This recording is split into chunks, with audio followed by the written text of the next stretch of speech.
This is the VOA Special English Economics Report. Energy has become an important issue in the American presidential campaign. And gasoline prices, costs that affect almost all Americans, have risen sharply in recent months. For example, former Massachusetts Governor Mitt Romney has criticized President Obama's energy policy. In a newspaper commentary, he said the president has let prices rise while placing too many requirements on the energy industry. One issue in the political debate is a project proposed by the Canadian company TransCanada. Its Keystone XL pipeline would stretch more than 3,000 kilometers from Alberta, Canada, to several oil processing centers in the United States. If completed, the project would cost about $13 billion and transport over 1 million barrels of oil a day. The Republican Party has criticized President Obama for delaying work on the oil pipeline. Republican Doc Hastings serves in the United States Congress. He says the party wants to use all of the nation's energy resources. Mr. Hastings says that would include use of both the Keystone XL pipeline and oil exploration in coastal waters. He says Republicans in the House of Representatives have passed reforms that break down government barriers to America's natural resources. And he says the House has passed legislation that would open coastal areas to new oil exploration and production. In early March, President Obama visited a Daimler truck factory in North Carolina. He told workers that more oil exploration is not an easy answer to the nation's energy problems. He said the United States has 2% of the world's oil reserves, but uses 20% of the world's oil.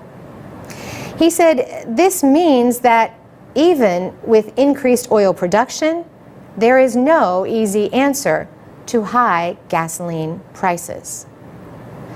Workers at the North Carolina factory build alternative fuel vehicles. Mr. Obama told them that new sources of energy mean more jobs. The president has called for tax breaks on clean energy vehicles and urged local governments to buy them. He also has asked lawmakers to end $4 billion in support for the oil and gas industries. For VOA Special English, I'm Carolyn Presutti. You can download texts and MP3s of our programs and learn English at voaspecialenglish.com. From VOA Learning English, this is the Economics Report in Special English. European Union countries have struggled to find common ground as they tried to work out a budget agreement in Belgium. But this month, they agreed on the European Union's multi-annual financial framework, or MMF, for the period from 2014 to 2020. The MMF sets the EU's yearly spending at about $1.3 trillion. That is 1% of the income of the EU. Members agreed to reduce total spending by more than 3% for the period. This is the first time that members have accepted cutting costs. European Council President Herman van Rompuy spoke after the agreement was announced. He said the compromise budget might not be perfect, but he said it should help all EU members. German Chancellor Angela Merkel praised the long-term spending plan. She said the agreement makes policy more predictable and enables members to act in Europe's interest.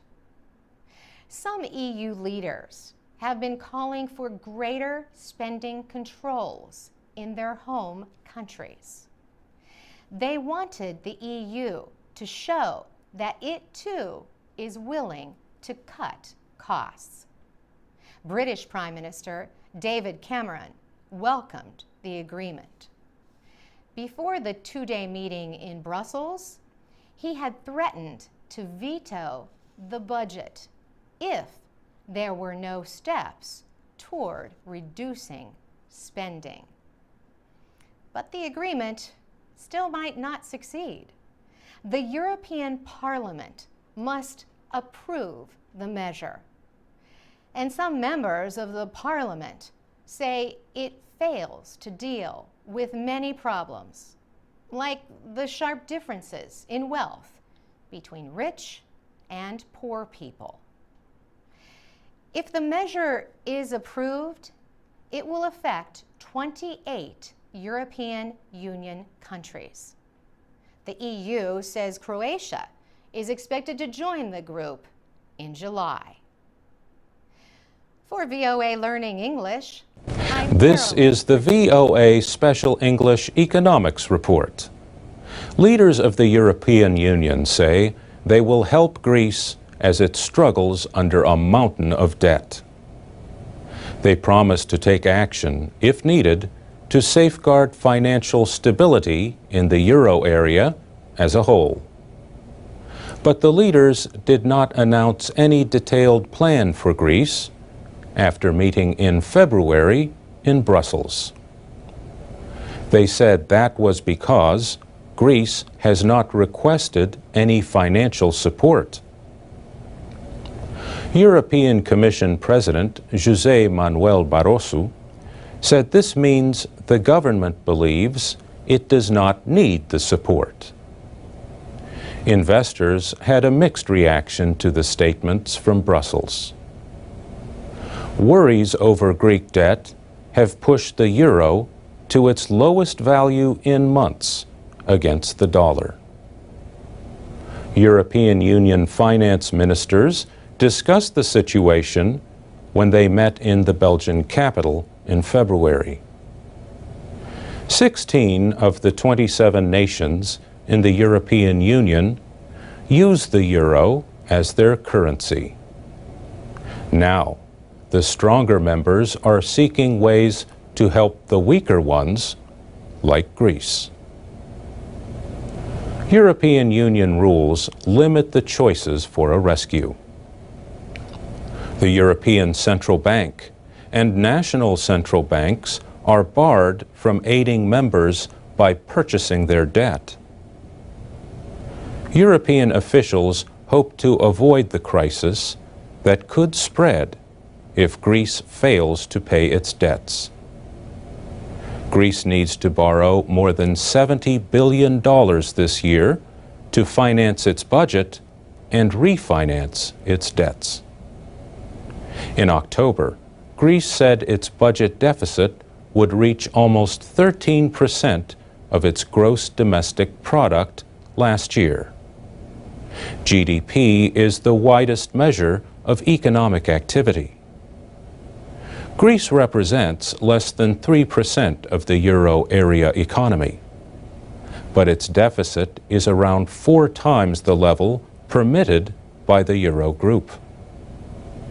Greece has promised to cut public spending in an effort to reduce its deficit by 4 percentage points this year. And Greece is not the only country in trouble. High levels of public debt in Ireland, Portugal, and Spain are also worrying debt markets. Nations in the euro area share a common currency, but not a common financial policy. This leads to big differences in economic results. Some members have very low levels of public debt. Others have very high levels. Greece's debt could reach 120% of its GDP this year. In February, the European Commission approved a Greek plan to cut government spending. Thousands of public employees in Greece held a strike to protest cost-cutting measures. And that's the VOA Special English This is the Economics VOA Report. Special English Economics Report. On November 30th, the European Central Bank took action to support the worldwide financial system. Central banks in Britain, Canada, Japan, Switzerland, and the United States also acted. The banks made it less costly for other countries to borrow American dollars. The United States Federal Reserve said the joint effort was meant to help central banks in Europe provide financial support to nations that need it. The action sent American stock prices up more than 3%. On December 1st, European Central Bank President Mario Draghi suggested that the ECB may provide new financial support for European countries struggling with debt. But first, he said, Euro area countries must establish trust by enacting big financial reforms. He said, a credible signal is needed to give ultimate insurance over the short term. What I believe our economic and monetary union needs is a new fiscal compact, a fundamental restatement of the fiscal rules, together with the mutual fiscal commitments that Euro area governments have made. 17 members of the European Union share the euro currency. Concern over its future has been building in recent years. The Greek debt crisis, rescue loans for Ireland and Portugal, and worries over Italy's debt have all increased fears that Europe may have to abandon the euro. The euro is the world's second most traded and second most used reserve currency after the dollar. European finance ministers failed to agree in November on a plan to provide economic support for debt-troubled countries. Financial officials say a lack of economic and financial cooperation is at the heart of the two-year-old debt crisis. Dutch Finance Minister Jan Kees de Jager said there is a strong need for tougher rules. Lack of economic reforms and lack of fiscal discipline has brought us into this crisis. So you also have to address these fundamental issues. That means Euro nations may have to surrender some power over their budgets to the European Union. For VOA Special English, I'm Carolyn Persutti. We have more programs at voaspecialenglish.com, where people can read, listen, and learn English with texts, MP3s, and activities. We also offer English lessons at the VOA Learning English page. This is the VOA Special English Economics Report.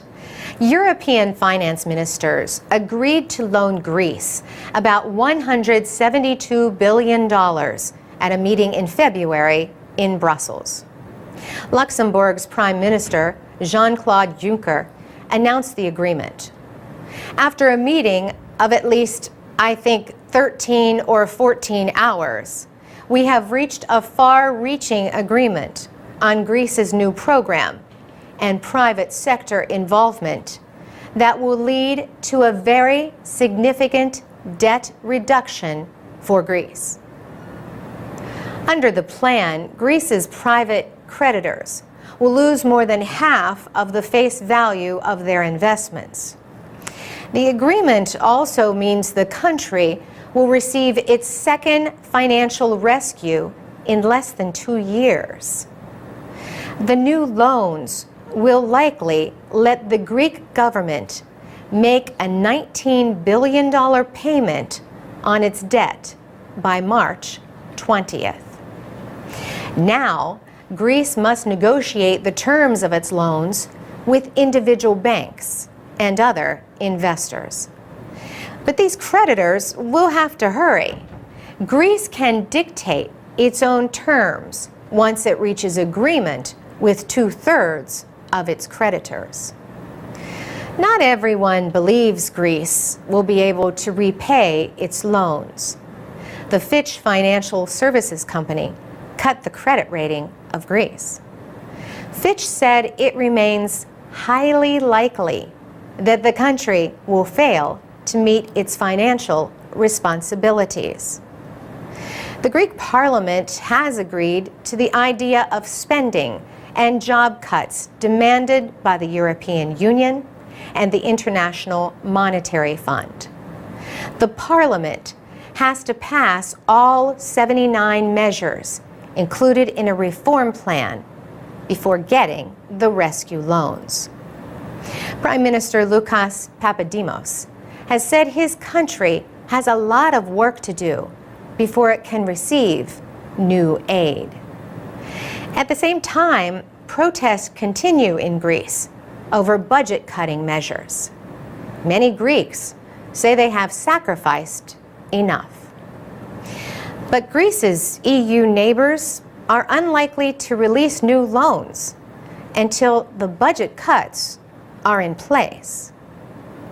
The head of the EU delegation to the United States, Ambassador João Vale de Almeida, told VOA that the Union has learned from the crisis. We learned a lot about the means that we need to have to deal with emergency situations. We didn't have them before. We developed them to deal with the cases like Greece and a few other countries. Secondly, we learned that our governance system was not yet at the right level of sophistication. And we are, in fact, changing a lot. If not, there is a small revolution going on inside the euro area in the way we deal with what we call the economic governance. There is a lot being changed. For VOA Special English, This is the I'm VOA Carolyn Special Prissy. English Economics Report. Facebook says it aims to raise $5 billion through its first public sale of stock. That would be one of the biggest initial public offerings ever. And it would be much bigger than Google's first public stock sale in 2004. That IPO raised almost $2 billion. The world's biggest social media network filed documents with the Securities and Exchange Commission on February 1st. The documents are required before the company can launch an initial public offering. A date for the sale was not immediately announced. Facebook has more than 800 million users around the world. It represents the second most visited website after Google. Now, experts say the social media company is in a position to become one of the world's most valuable internet companies. Stock expert Anupam Pallett at Greencrest Capital, says that among social media sites, Facebook is in a class by itself. It's the biggest company in this space, and we believe what makes it very unique from every other company that went public last year in this space is that it is very, very profitable. Early estimates value the social network between $75 and $100 billion. That includes earlier investments by other companies. David Kirkpatrick wrote the book, The Facebook Effect. He says Facebook's IPO will be historic. Will Facebook's IPO be the biggest IPO in American history? Probably not. But it will certainly be by far the biggest internet or technology IPO we've ever seen. The stock sale could also make 27-year-old Facebook co-founder Mark Zuckerberg one of the world's youngest billionaires. Investment companies are likely to be the first to buy the stock. Investment manager Jim O'Shaughnessy points out that the price of some IPO stocks fall not long after they first go on sale. Stock in LinkedIn, Groupon, and Zynga dropped as much as 25% after going public. Many IPOs come out being very, very overvalued because they get so hyped up and investors are so taken in by the story that they're willing to pay any amount just to be able to get into the stock. That generally translates to being very overvalued. So we generally tell investors that they should wait probably a good full year before they look at buying stock that was recently IPO'd. There were similar questions 8 years ago about Google. Today, Google is one of the world's most valuable technology companies. For VOA Special English, I'm Alex Carolyn Villarreal Prestucci. with the VOA Special English Economics Report. Facebook is the world's biggest social network and the subject of the movie The Social Network. The real Mark Zuckerberg and his friends at Harvard University launched the site in 2004. Facebook says it reached 500 million users last July. Now, the American bank Goldman Sachs and the Russian company Digital Sky Technologies have friended Facebook. They are investing a total of $500 million in the company. The deal values Facebook at $50 billion, more than many publicly traded internet companies. Goldman Sachs is expected to raise $1.5 billion more by selling shares of ownership in Facebook to rich investors. The plan does not include a public stock offering, at least not right now. For now, Facebook would remain a private company, meaning a company that does not sell shares to the public. The plan has brought new attention to the largely secretive world of private financing and the rules for private companies in the United States. The idea is that investors in public companies have protections that investors in private companies do not. The Securities and Exchange Commission says a private company must report financial information if it has more than 500 shareholders. A new business, a startup company, is usually considered too risky for average investors. But a promising startup may find a small number of private investors, often known as angels. These investors are willing to lose everything for a chance at big returns. Ricky Tata has been involved in raising money for startups. He is now chairman of his own investment company, Covestor, with offices in New York and London. Mr. Tata compares the difference between public and private companies to the difference between marriage and dating. When people are dating, he says, there are understandings, but few rules. In marriage, the rules are more clear and well-defined.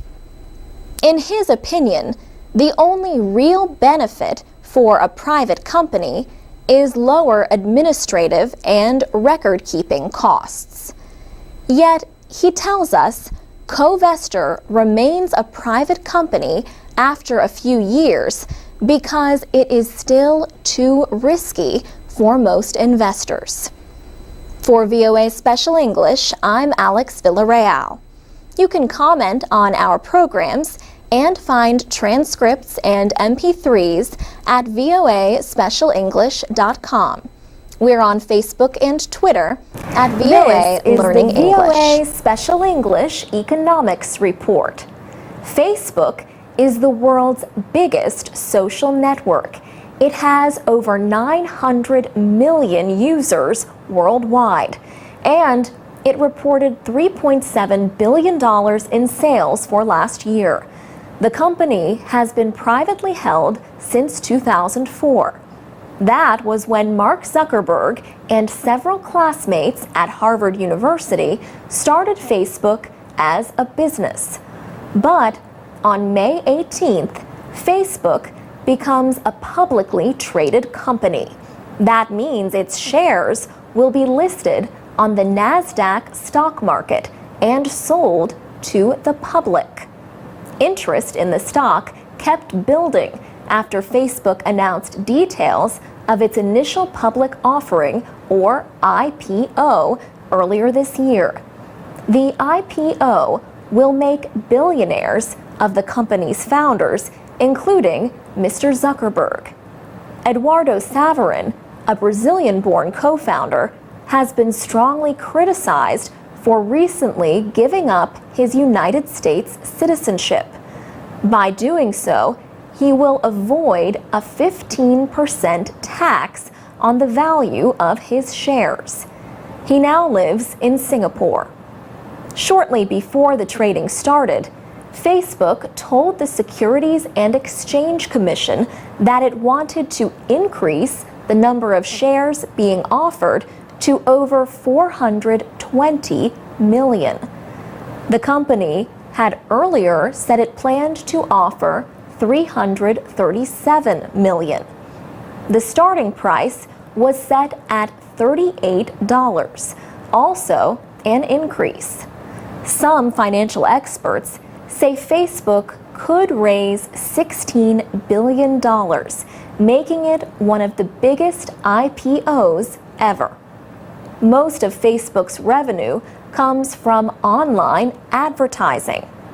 But the company also says it expects to earn money from fees charged on the sales of virtual goods. These are digital products used in social games, not physical goods. Facebook says it sees important income coming from this new market, which could reach $14 billion by 2016. Not everyone is pleased. General Motors ended its advertising agreement with Facebook just before the stock began trading. The car maker said it did not see results from the millions of dollars it spent on advertising with Facebook. And Facebook has been criticized for some recent business decisions. It offered $1 billion to buy Instagram, an application for sharing photographs. The deal requires government approval and has yet to be finalized. So, is Facebook worth the price of the stock? That will be for investors to decide. For VOA Special English, I'm Alex Villarreal. You can read, listen, and learn English with more business stories at VOA Special English. I'm Alex Villarreal with the VOA Special English Economics Report. The Federal Reserve calls America's economic recovery disappointingly slow. So the Federal Reserve decided to add $600 billion to the financial system by the middle of next year. To do this, the central bank will buy Treasury securities from dealers. The action is known as quantitative easing. The goal is to reduce long-term interest rates. The hope is to create conditions where businesses will invest more and people will spend more.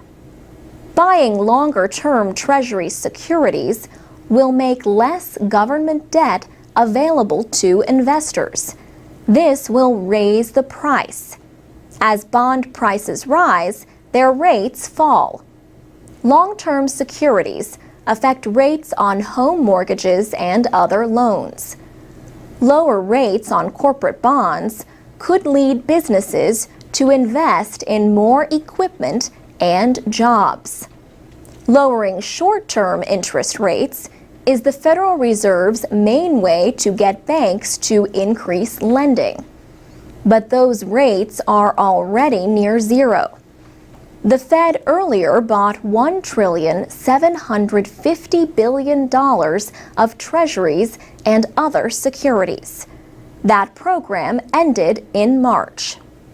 Fed Chairman Ben Bernanke wrote in the Washington Post, "Easier financial conditions will promote economic growth."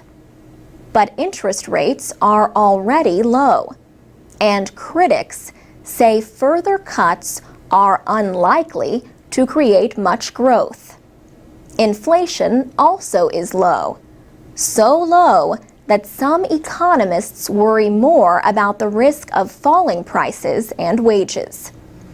But others say pumping more money into the economy will weaken the value of the dollar. They say it could raise inflation to dangerous levels, and not just in America. Interest rates in the United States and Europe are lower than in Asia and Latin America. As a result, Asian and Latin American economies are already struggling with an overflow of investments. Large flows of capital can raise currency values and make export-based economies less competitive. Several nations are considering limits on capital. The Fed's action in November had been expected, but it came as the heads of 20 leading economies prepared for talks in South Korea. And it came a day after the Republican Party retook control of the House of Representatives from the Democrats. President Obama invited leaders of both parties to meet on November 18th. One immediate issue was what to do with tax cuts that are set to end in December. For VOA Special English, I'm Alex Villarreal. This is the VOA Special English Economics Report. On July 21st, President Obama signed into law the Wall Street Reform and Consumer Protection Act. He said, "These reforms represent the strongest consumer financial protections in history." Together, the changes represent the biggest rewrite of financial rules since the Great Depression. At the heart of the 2,300 pages in the bill are promises to protect average Americans. Congress agreed to create a Consumer Financial Protection Bureau, but the Federal Reserve will pay for it. The central bank will budget about $500 million a year.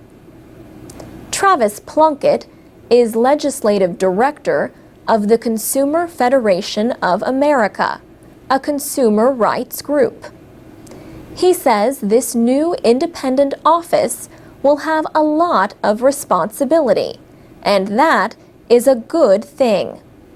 The Bureau will set rules for the marketplace and enforce existing laws. One goal is to keep home buyers from getting bigger loans than they can pay for. But the Bureau will not have power over auto lenders or banks with assets of less than $10 billion. Financial interests spent millions of dollars fighting the bill. The House of Representatives passed its version in December. In July, the Senate voted final approval with the aid of 3 Republican senators. House Minority Leader John Boehner called the financial reform bill ill-conceived. He said, "I think it's going to make credit harder for the American people to get, clearly harder for businesses to get." But President Obama says Wall Street took irresponsible risks that threatened the financial system. Under the new law, banks no longer can own or invest in certain trading operations. The government has new powers to seize failing financial companies. These include businesses that, during the financial crisis, were considered too big to fail. And President Obama says the law does something else. He said, "Finally, because of this law, the American people will never again be asked to foot the bill for Wall Street's mistakes. There will be no more tax-funded bailouts." Regulatory agencies will write hundreds of new rules for banks and other financial companies. This follows years of deregulation. Opponents in Congress say they will try to block some measures in the new law. But even if those efforts fail, it is too soon to know just how strong the new rules will be. And that's the VOA Special English Economics Report.